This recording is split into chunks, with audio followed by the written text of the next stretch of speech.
Welcome to Hardspace Shipbreaker 1.0. That's right, they finally released it. It is a finished product. I've been playing this in early access for years.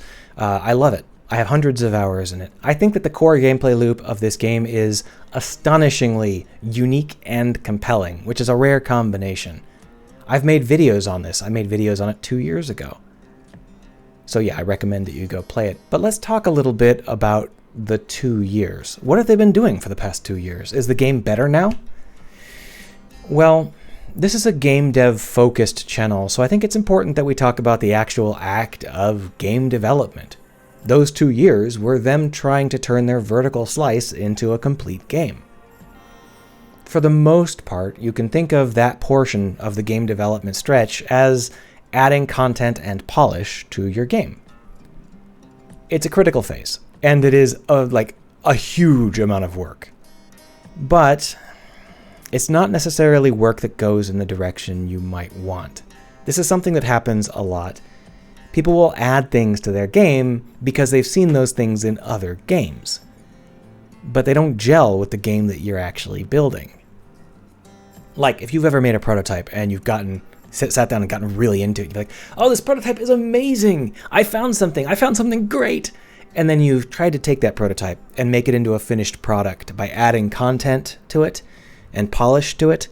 You may have found that you accidentally sabotaged that prototype.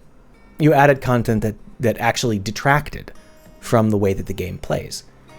And I think that that's exactly what happened here in Hardspace Shipbreaker. I still think this game is quite compelling, but there has been a lot of work done on things that actively make the game worse.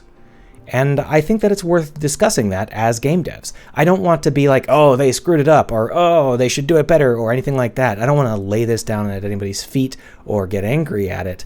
I want to talk about this from the perspective of a game dev. If you're developing your own game, how can you avoid falling into this trap? So let's talk about exactly what sort of trap we're looking at. In my opinion, there are two main ways to screw up your core gameplay loop. One is by screwing up the rewards system, and the other is by getting in the way. So here's an example of screwing up your reward system. This game has a really common bug in it where you see this F to activate door console. Yeah, sometimes that UI just stops working and it stays stopped working forever. That's not a huge bug, except for the small fact that that's how you turn in your work. You go over there and you click on that door to turn in your work.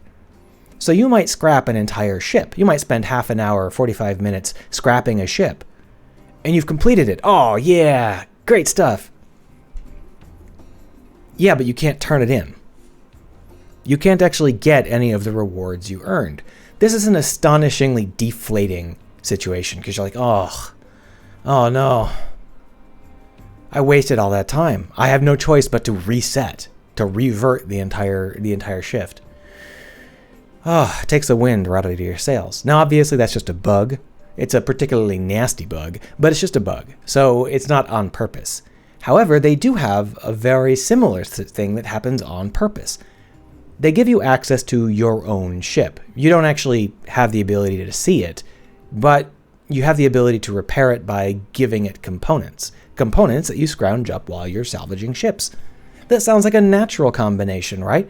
You're salvaging ships, let's pocket some of that salvage and put it into our own ship.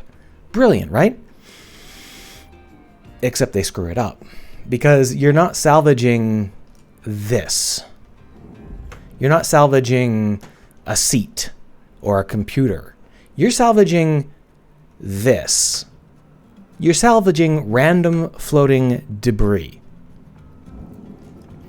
That random floating debris has nothing to do with the rest of the salvage. It doesn't matter what you're salvaging, the floating debris is random. It doesn't matter how you salvage it, the floating debris is random. So if you are trying to complete your ship and you come out here looking for sprockets, it doesn't actually matter what sort of core gameplay you are planning on doing because the sprockets may or may not exist and they may or may not be anywhere, and none of that has anything to do with how well you take the ship apart. So they devalue the core gameplay of taking the ship apart, because the core gameplay of upgrading your own ship is what you're probably thinking about. And that has nothing to do with the actual core gameplay of taking these other ships apart. It's a distraction. And it means that the reward of finding a sprocket is completely detached from the action of taking apart one of these ships. Now, in addition to getting in the way of the reward, you can also just get in the way of the gameplay. And this happens a lot because they added a lot of content, and all of the content gets in the way. None of the content gels well with this experience. And they added this content because that's what you do to make your game complete. You add content. And it's good content. I mean, it's written well, it's done well, it's voice acted well, it's paced reasonably well. But the problem is, it's not content that works within the structure of this game. They added this polished content because they know that they're supposed to do that when they're making a game. But unfortunately, they had to get it in with a crowbar, and it doesn't fit. And it detracts from the core gameplay by literally not letting you get to the core gameplay. You can actually see this happening if you're just starting up a new game of this particular game. You start up a new pilot, and you go through the rigmarole, and it's like, first you got to do some paperwork. Then there is an amazing cutscene.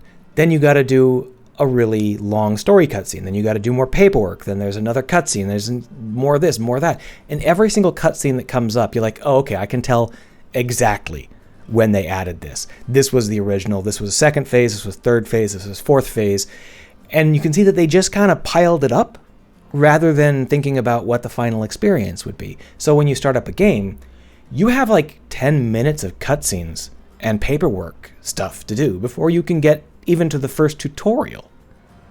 And that's totally inappropriate for a game like this, especially given that the core cutscene is so astonishingly good. Like they have this presentation where they show the orbit of the planet and someone taking apart all of these ships, and they've got some singing, and it's just an amazing cutscene.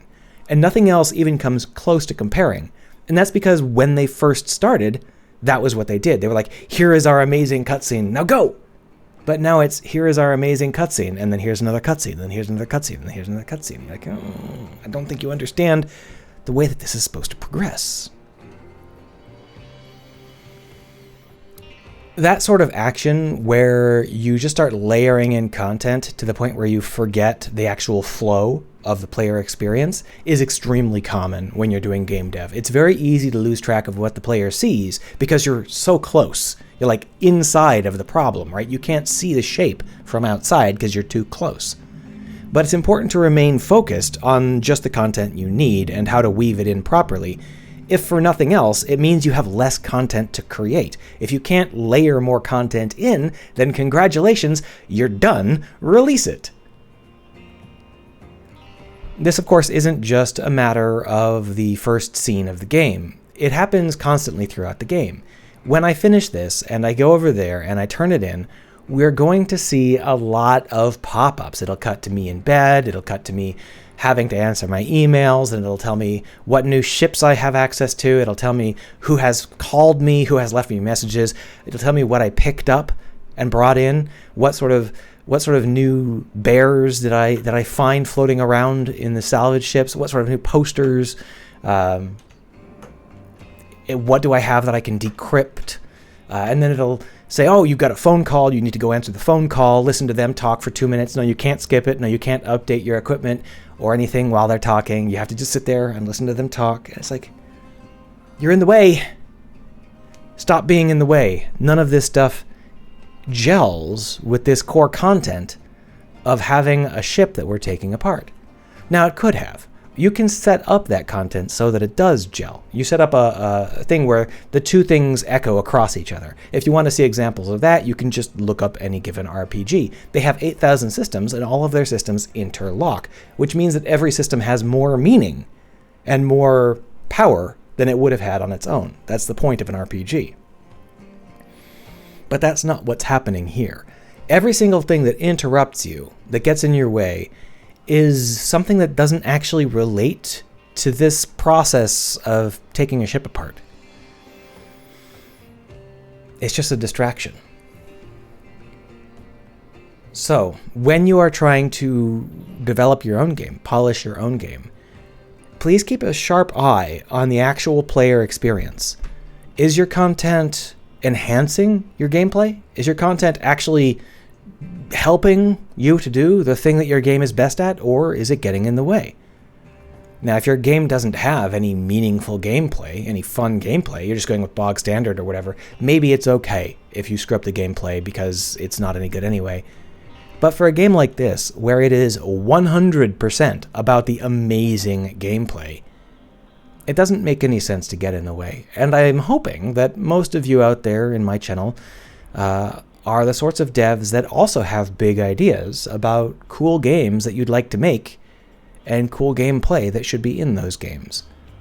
And if your game is going to be like that, make sure that everything you do adds to that, rather than getting in the way or screwing up the rewards. That's it. See you around.